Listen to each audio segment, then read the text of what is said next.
আজকে সরস্বতী পুজো, তাই আজকে খিচুড়ি রান্না করব।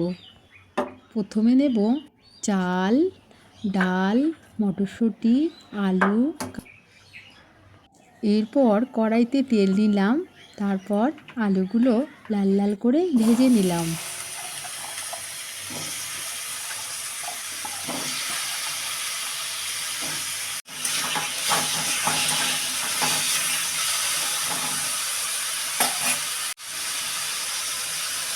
এবার দিলাম সামান্য হলুদ,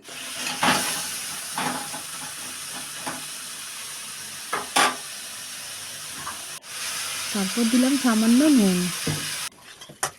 এবার আমি আলুগুলো বাটিতে তুলে রাখলাম। এবার প্রেসার কুকারে আন্দাজ মতো জল, তারপরে ভেজানো চালগুলি দিয়ে দেবো। তারপর ডাল দিলাম, তেজপাতা, হলুদ,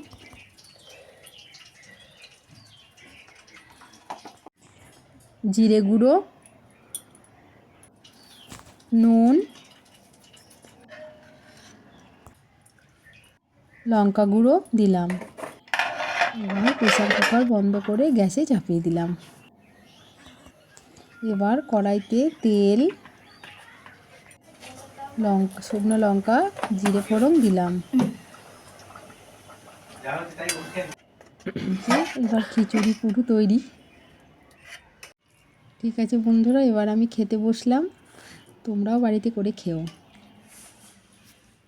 বাই বাই।